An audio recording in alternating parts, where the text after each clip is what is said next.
waxaanu joognaa meel ku taala duleedka magaalada Fiqifuliye oo ka tirsan gobolka Sanaag roobabka xoogga leh halkan ka daaya ayaa waxay keeneen dhulkii dooxooyinka ahaa oo dhamme inay noqdaan meel aan la mari kareynin gaarigii aanu wadanay waa san yahay laba gaari baanu ahayn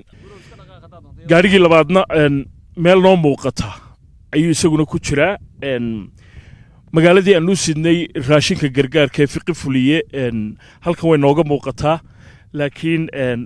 dhulkan oo carra jileeca awgeed ayaa dhibaato xoog leh waxay ku noqotay in gaadiidkii ay mari kari waayaan markii gaarigii uu naga asmay uu ka bixi waayay ayaanu deedna iskaga soo lugaynay deedna gaarigii labaad ee nala socday ayaa wuxuu taagan yahay meel indoora jirta oo isagu ka baxay dhiidhigii marka kaasaan u sii lugaynaynaa magaaladii aanu ku soconnay cuntada gargaarka laga qaybin lahaa Fiqifuliyena indoora imika noo jirtaa deedna cagtaanu maalaynaa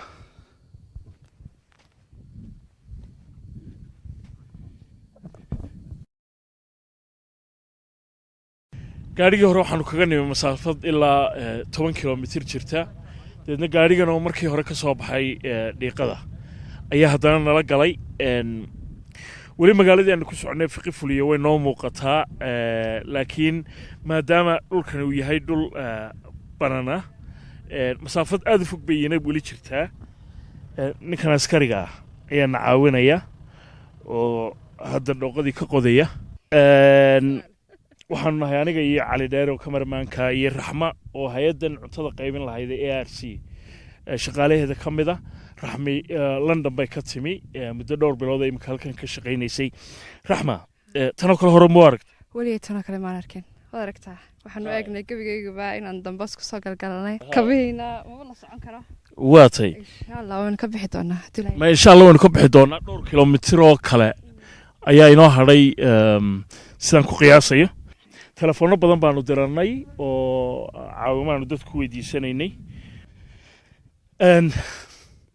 waxa imika wax walba nagaga daran taawarka waa noo muuqdaa laakiin biyaanu cabna ma haysano gaarigii hore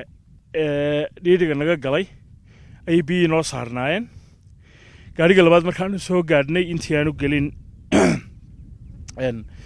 biyo may saarnayn biyihii kaa hore wada saarnaayeen marka ilaa 3 saacadood ku dhawaad ayaanu imika halaagan ku jiraa laakiin si aanu gobolku halkan noogu dhicin waa inaanu haddana sii lugayno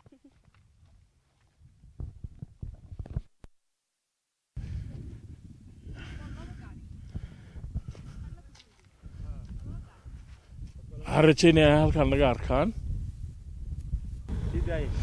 kama dambeyntii annaga waa lana soo gaadho nimankan odayaasha baa noo soo gurmaday wax kastoo na gaadhayba dooxadii maanta oo dhan aan lahaa dooxo koonfurta ka xigta Fiqifuliye waxa la sheegay in la yiraahdo carraweyn marka ila qabatay waxa weeyaan dhul banaana oo wada dhiiqa marka inkastoo ilaahay dadka abaarihi ka soo jabiyay haddana waxa weeye si gurmad loo sameeyo iyo si dadku ay imika isugu socon